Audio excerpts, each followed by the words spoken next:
abantu bangi mukoze businesses or goods or services providing eri eggwanga lyaffe naye nga temumanyi engeri gye musobola kumarketinga ku increasing sales oba kufuna customers bayitirivu kuba temulina sente ze musasula ku TV radios but digital marketing is here. Open Door Marketing Agency is here to help you in digital marketing. Jamu tukuyambeko ku marketing a company good or services. Abantu bagitegere through digital marketing. Nga tubaweereza email, through Facebook, through YouTube, through Instagram. We are going to do digital marketing for you to managing a social media platforms. Tukuyambeko ba customer obere close to them. Also understanding our customer bobagala ki kyosobola obakyusizaamu. So just contact us ku 0703 712550 oba 0781 310196. Jangu company yo oba product yo oba service yo tugituuse kumpi eri wa client bo. Mwebale nnyo okwekuumira nate ku mutimbagano ABS TV, mwebalire ddala bali ku YouTube, abali ku Facebook, abagenda ku website abstv.ug ye website. Nammwe tubaagala nnyo ddala. Aisha Foundation temwerabira okuwandiisa abaana abali mu bibiina ebyakamalirizo. Muleete abaana batuule ebibuuzo. Taamwe etandika egenda kuba ya bwerere, omwana asasula mmere na UNEB registration. Nga kulaki omwana taasome?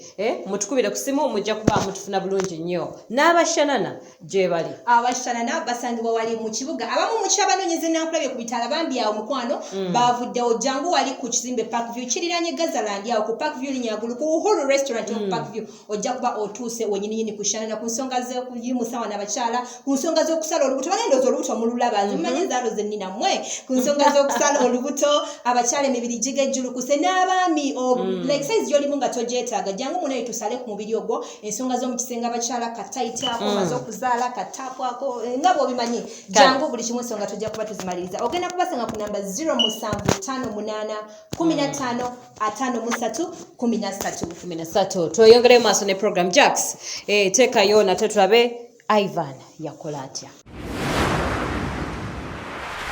So whatever she did it out of love. What? She loved you. What do you mean whatever she did? This is what she did. Play the tape. We followed Lisa to a certain place. Yeah. Okay. What is a guest house in, or how would you term a guest house in your country? It's just like a lodge. So you understand the word lodge. I didn't want to use that. I thought you wouldn't understand it. Okay? No, I know. Yeah. We followed Lisa to that lodge. Okay. Because our technology is of high quality, we have machines that are good, and we have connections. Okay? We managed to get to the lodge, inside the lodge. And something happened. Lisa entered the lodge, you see? Yeah. The viewers, I'm not going to be, I'm not going to you're not going to watch this because we are not allowed to do so on TV. Like on TV, we're not supposed to show off this whole thing. This is pornography. Okay? It's what? Oh, sorry, I had not told you. Yes. What did they do? I don't know how I can get to this, but Lisa slept with Ivan. Yeah, sorry about that.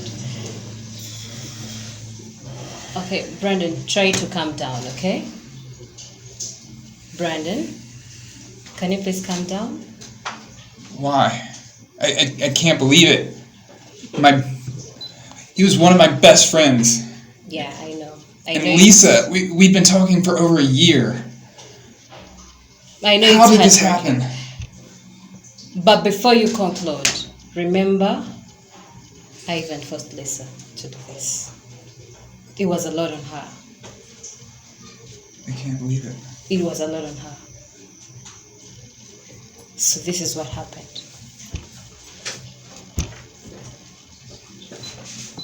Yeah, I'm so sorry about that. But please try to calm down because you're going to find a lot. You're going to find out a lot about this whole thing. Tell me everything. I need to know. You're going to know, but try to calm down, okay? Alright. Yeah. Can I go ahead? I'm ready. Yeah. You I'm sure? ready. Okay. So on this particular day, Ivan slept with your girlfriend, Lisa. But while in the lodge, Lisa clarified this to him, that she was doing all this because she loved you. She didn't want to cut off the communication. She still needed you. Okay? She still needed you. Okay. But there are some other things that you need to know. Some other information that you need to know. These two met one time. Do we know that for a fact? They didn't do it once. Okay? But after a while, after some weeks, Lisa still met Ivan. And the bad news were,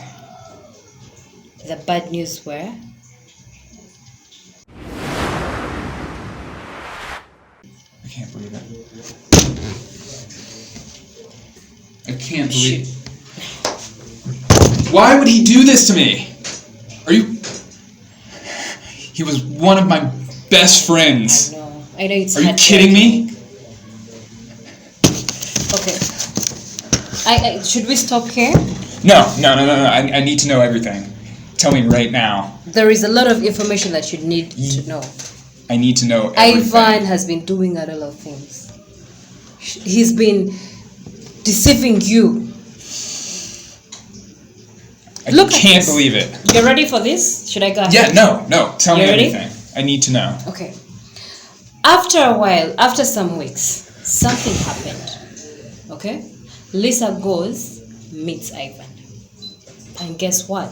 What did they say? Too No. bad. No. Lisa. What? No, please. Don't tell me what I think you're about to tell me. That night in the lodge. Okay.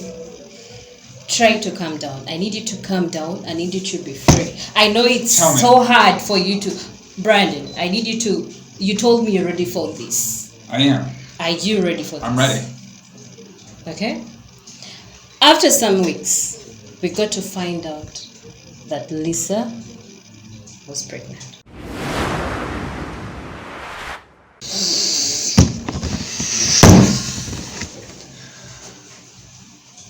I cannot believe it.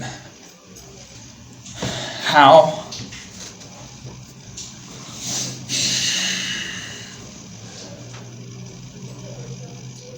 I'm gonna strangle him. No, you shouldn't. That man, we need to take him down. There's no way. He needs to be brought to justice. Why would you go that far? I've already come Why would you all go this that far. I know you're in love with Lisa, but remember, Lisa is innocent in this. Lisa was blackmailed. Lisa was forced to do this. No, I know this wasn't her fault. Okay. This is all about Ivan. Now let me tell you something. Let me show you something that she really shows. Lisa loved you. And she's in love with you. She's actually still in love with you. Lisa did something that could make her lose her life.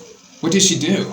Lisa did something that would make her lose her life. In this particular video, when they met, she told Ivan that she was pregnant.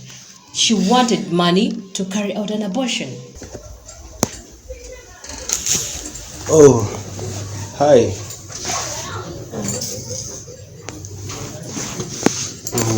Ngamba besikusuubira zeto ndena kungamba nti samwewedde nkikuba nga taliiko kyekirimu ndi fine siri fine kiki ekiganye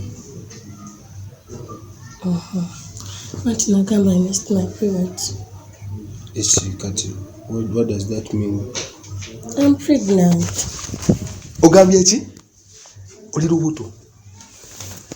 Kati ki ekikusanyusa awo? Chichate. Kugambye I'm pregnant and you like just happy ogambye echi. Kati tukole tutya tulujjemu olubuto. Ekyo bakibuuza. We should be happy kubanga oli pregnant. Happy of what? Kubanga oli lubuto kati jaha. Obadde weeteeseteyo sootya ku nsonga. Then ya omwana wange mugambe ntya. Ebyo biveeko naawe oli talina kyamanyi. Talina kyamanyi but yagola akisaana kijja. Tosaana kujja mu lubuto lwange Lisa. Tosaana kujja mu lubuto lwange oli taliiwo. Ebintu byonna bya kisimu taliiwo naye agenda kukomawo ate mwagala. Ebyo biveeko naawe. Ebyo biveeko kati tagenda kimanya. Tosaana kuŋŋamba nti ogenda kujja mu lubuto lwange naawe. Oli talimanyiiko. Kye tulina okukola ngenda ddujjamu. Togenda kulujjamu. Ky'olubuto kyo kiveeko togenda kulujjamu. Wendujjamu? Ekyo kyagala tukiteeseeko naye olubuto togenda kulujjamu. Tewali kuteesaako. Kugambye ngenda ddujjamu. Kuba sina kye ndwagaza. Kati lwaki ojjamu olubuto? Guno kiraba nti si gwe bba wange. Lisa.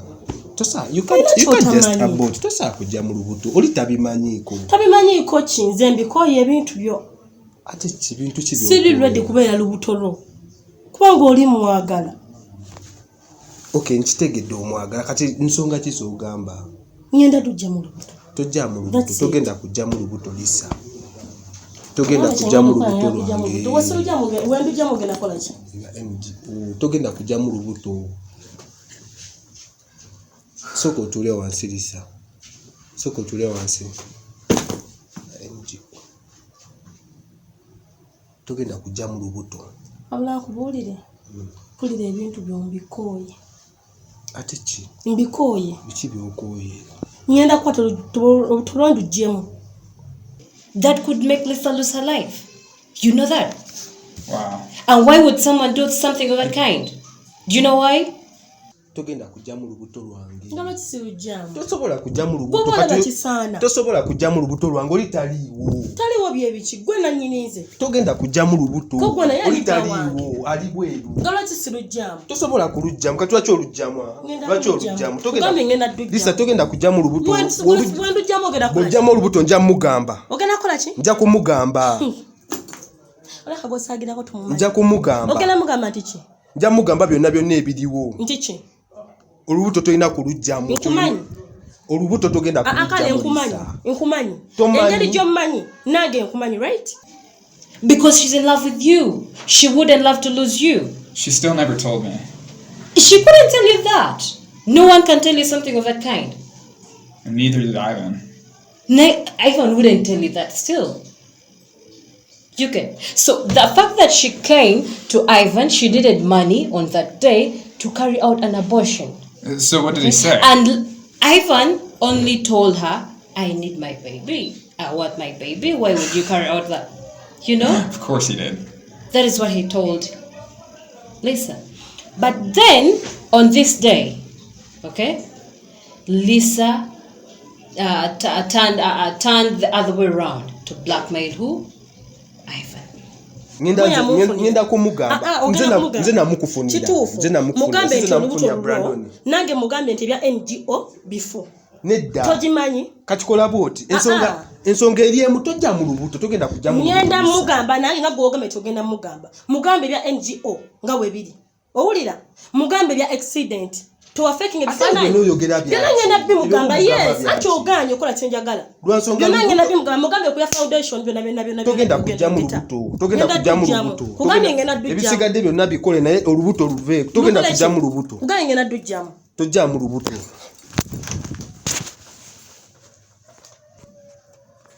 Lisa did that. I mean, she could lose her life. Carrying out an abortion I know. could make her lose her life. I know. That means she loved you. Okay? So you shouldn't hate her. The only person to be, mad at could be Ivan. Of course I'm mad at Ivan. So Are you now kidding me? you're getting Bruce's information. Remember Bruce told you Ivan was doing something. Yeah, he was right this whole Now time. there is another information that you need to know. What's that? On that day, Lisa got bold. What do you mean? Yeah, she got bold this time around.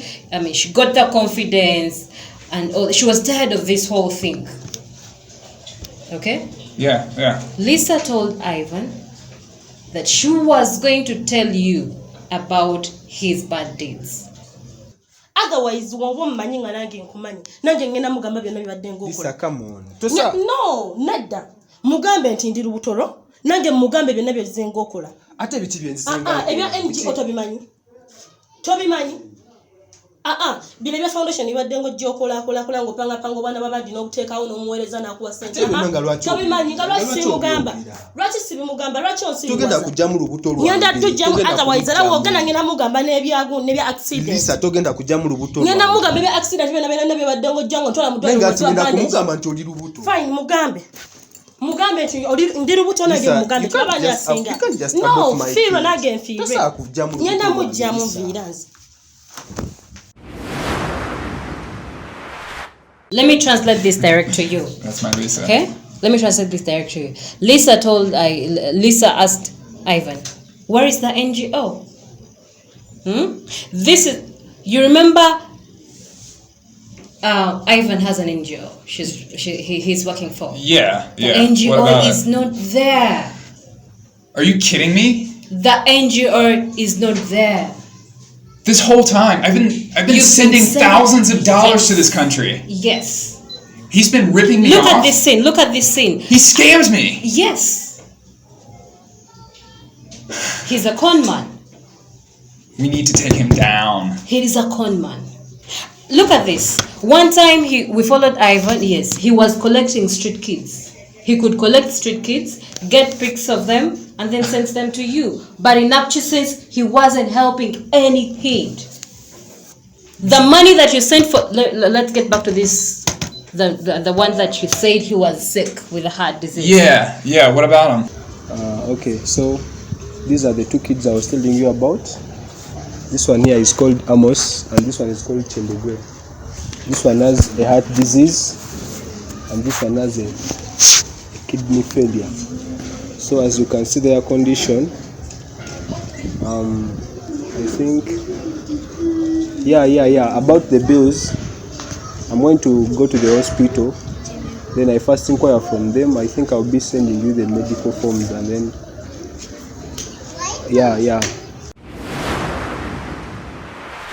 He wasn't sick.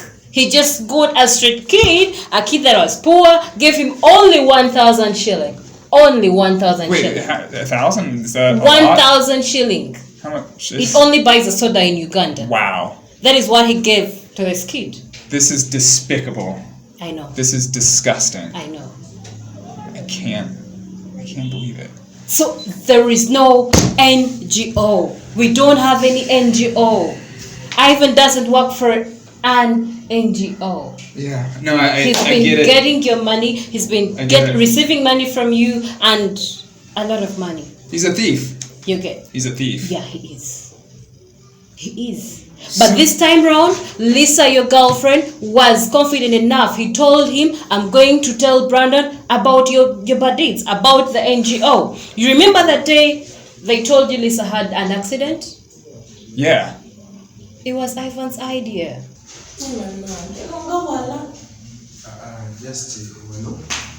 Kano kafo kachali wange tugenda kukozesaako waneeno just one biro zigenda obanga bitambulira kati nti nina okusiba bandage agenda okulaga akabenje ku mutwe ate kati accident ebira tugenda gikwatisa ki kakiripa wekaliwamu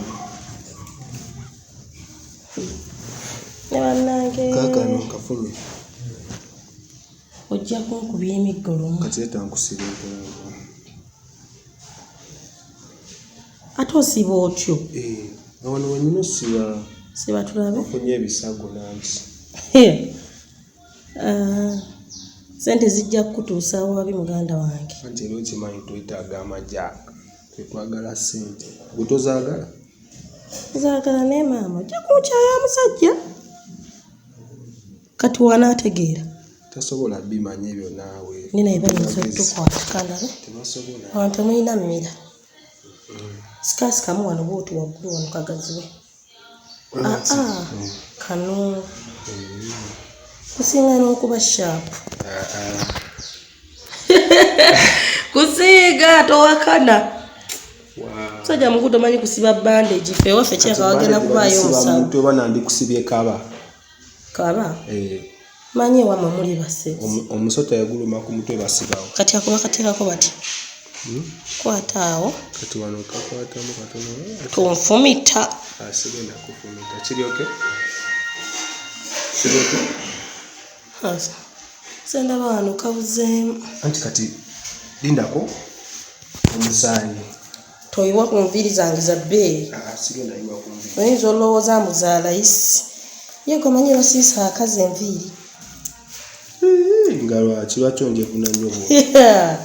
Wasibisa yaani? Enviiri zange nze omukazi buno sente enviiri gyali emitwalo 15. Kali kajjeeni? Mu busente. Wapi? Bana basiba nviiri za bukadde bubiri. Wayita mutwalo 15. Sokoterere. Tekeko omusaayi kati ngenda gute. Sebo nyumiddeyo mu ngeri yange. Ate kati tosiringa nnyo kuba oli alina olaba nti kabenzi. Sirenga kati ntunule ntya. Wano kantoke kutekeko omusaayi. Olodde asangiddwa ndi mu bulungi olaba bandage ennyumidde. N'omuntu anyumira accident no taba mwangu. Tonjiira. Sigenda kuyiira. Oba twandifunye musaayi muto. Wano kijja kumala. Biri bijja bba bifaananyi. Era serious ojja kunkyaya akasajja. Goli mu kuzannyira mu ssente.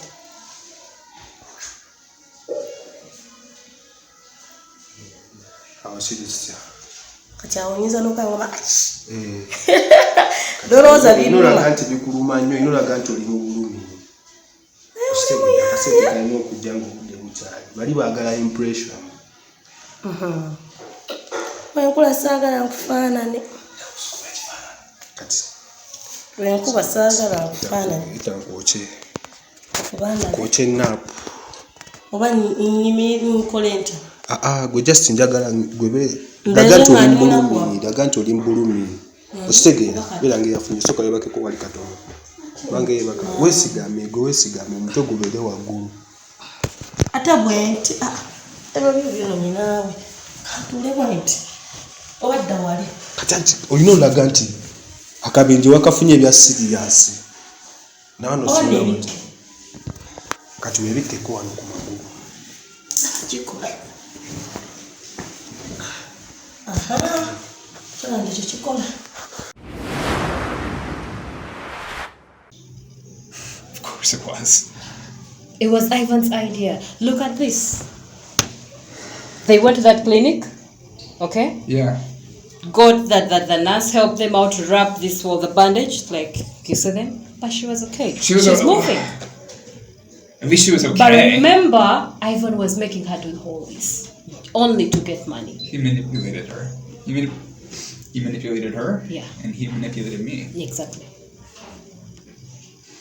So Ivan is a bad one here. Now what? What do we have to do? Like, he needs to be brought to justice.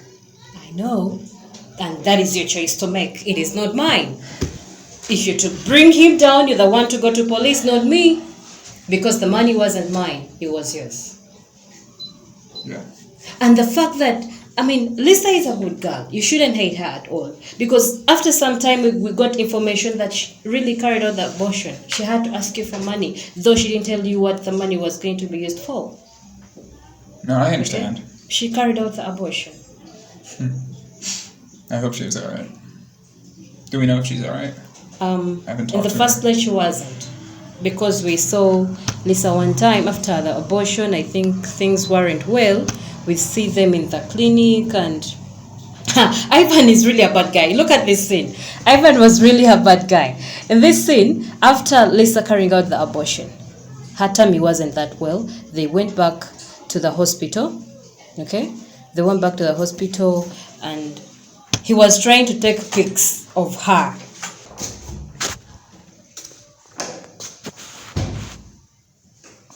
What do you want? What do you want?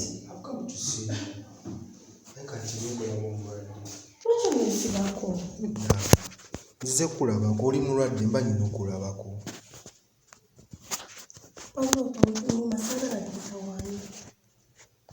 Koye ebintu byo okola ki ekyo? Okola ki ekyo? Ozeemu ebintu binateera. Sina kyembadde nkula ebintu byo byantama. Lisa kakkana oli byantama. No, Ivan. Brandon ngenda mugamba everything. Ngenda mugamba what's going on. Relax. Mpulira mbikoye. Relax, Lisa. Okoye ebintu byo, okoye. Kakkana. Acho nesibako. Kakkana, Lisa. Ndeka no. Buli kimu mpulira nga kintamye. Buli kimu kintamye. Mpulira nga buli kimu kintamye.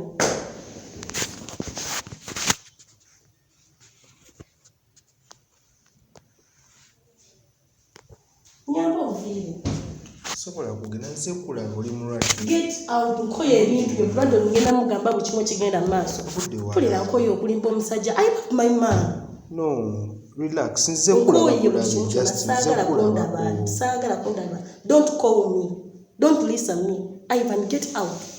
Lisa, relax. Relax. She was so confident and told Ivan not to take any pic of her. Kugambe tokuba bifaananyi byo. Si mukukuba bifaananyi. Mmanyi kyokozesa ebifaananyi. Kuba bifaananyi. Ebifaananyi ebiragweza Brandon noli oifaaki. Lisa kakkana. Don't listen me. Don't listen me. Ivan nesonyiwa nkwesonyiwe. Nedda. Brandon ngenda mugamba buli kimu kigenda mu maaso. Kati ebifaananyi okuba byaki. Ogamba waaki. Anti nkimanyi ebifaananyi ky'obikozesa. Ogenda bikwata obimusindikire ofaaki. Lwaki onesonyiwa? Nakubuulidde lwaki onondoola? Kakkana Lisa. Oze kundaba bagembe nnoonya bandaba. Siina bandaba oli wa kika kyange. Kakkana. Brandon, Ivan, get Oli out. mulwadde. Get out. Get out. Lisa, relax. Won't you get out? Nedda Lisa, relax. Tofuna wabweru. Brandon, Relax. pulira nkoye. Tontawaanya. Omuntu gwe nandibadde neetagaano si ye gwe. Nandibadde neetaga muntu mulala nnyo. So please get out. Lisa. Ivan, get out. Oyagala ndekani? Soko mpulirize. Ivan, get out. Lisa. Get out. Lisa, kaka. Don't listen me. Get out. Lisa, relax. Get out. Relax, Lisa. Labayo. Lisa. Don't listen me. Lisa. Ndeka. Listen to me. Okay. Kangende.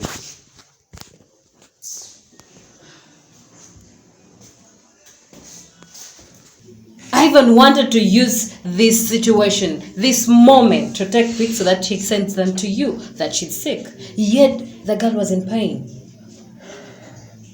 Yes. Lisa. She was in pain. She went through all this because of you. I can't believe she's been through all this. She has.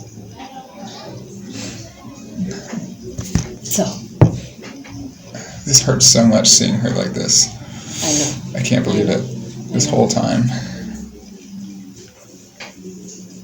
I know. It hurts. It's heartbreaking. But your friend Ivan has been doing all this. And Bruce was right. Bruce is right all along. He was right. Yeah. So we've done our job like the way you wanted. Thank you. I'm going to the police. I'm going right now. You have to. Do you have the evidence that Ivan, the money used to send and all that? Yeah. Because they'll ask you for evidence. Do you have? Send me everything you have. I'll send you this. I'll only send this is what you have. Ivan, you're gonna pay for this. Brandon, where are you going? Sorry. Thank you. Thank you for your work. You're welcome, but where are you going? I'm going to the police. For Ivan? Yes. I'm taking him down. Okay. I feel pity for this girl, Lisa Bambi, okuba nti Ivan yamuyisa mu mbeera eyo yonna. However, yatuuka ekiseera n'abeera brave, bw'atyo n'amwekalizaamu. Omanyi ebintu byonna kuzino byakwekaliza. Mugalaba Bambi life ye egenda kwonooneka bwonoonesi. Ate kyessanyu kye nasanyukidde Brandon nti yategedde mukyala we nti bamuforcinga into this. Yes, era Brandon yakwata ekkubo n'agenda n'anoonya omuwala ono.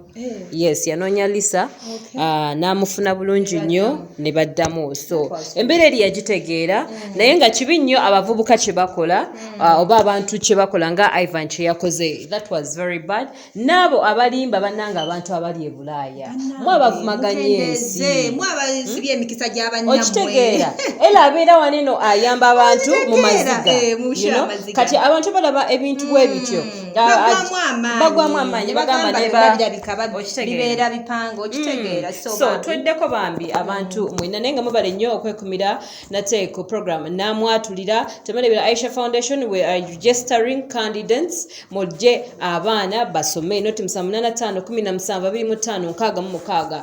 That is my personal line. Mugenda kuba mutufuna bulungi nnyo. Ate mwe bannange abaagala ekintu kya website gwe nga tobitegeera bulungi nga bannayinza bino ebintu sibitegeera bulungi ojja kuyita ku namba 078 07131310196 ye namba y'omwami akwasaganya ebintu bya website akuwulire how to pay the 10,000 that is your monthly subscription of Namwatulira. Obeere nga show zino ziraba olunaku lubeera lwakusatu just right lubeera lwakusatu ku ssaawa 5 ez'akawungeezi. Kujjukiza omukyala okulabika obulungi amaanyi obulungi bw'omukyala kyekitiibwa kyo weeyunire abashanana ku nsonga z'obulungi obw'omunda n'obw'okungulu. Ng'ennaku z'omwezi 4 omwezi ogwa October tulinayo empeta ey'omukisa wano ku church yaffe ya Revival Christian Church e Kawaala. Jangu ng'omusumba waffe omukulu Pastor Augustine omwirabidde nga toli mwangu Augustine Yiga akuwa empeta ey'omukisa. Tulinayo ne red pen nga buli w'owandiika batik nga butiiki nzinga ennaku z'omwezi 15 October. Tulinayo ne amafuta anointing oil with Pastor Andrew Jengo ng'ennaku z'omwezi 1 November. Ebyo byonna byogedde ojja n'ensigo yo ya mitwalo 10 zokka ayagala okweyunira ku services ezo. Obeere nga nawe buli kyakusira ekisumulukuka. Aisha abantu bano lwaki tubasibulire wano mwebale nnyo bambi obuwagizi. Tusinkane nate the other weekend, that is next Saturday sawa 4 ez'ekiro. Repeated egenda kubeerayo olwokuna gamba atafunye bulungi program eno osobola ogiddamu olwokuna. That is next week sawa 4 ez'ekiro. Bye musule bulungi. Good night. Abantu bangi mukoze businesses or mina goods or services mu providing eri eggwanga lyaffe naye nga temumanyi ngeri gye musobola ku marketing ku increasing sales oba kufuna ba customers bayitirivu kuba temulina sente ze musasula ku TV radios. But digital marketing is here. Open Door Marketing Agency is here to help you in digital marketing. Jabu tukuyambeko ku marketing a company good or services. Abantu bagitegere through digital marketing. Nga tubaweereza email, through Facebook, through YouTube, through Instagram. We are going to do digital marketing for you to managing social media platforms. Tukuyambeko ba customer obere close to them.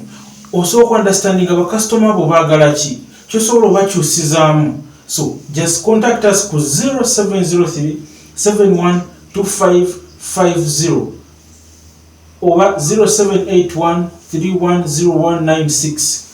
Jangu company yo oba product yo oba service yo tugituuse kumpi eri ba client bo.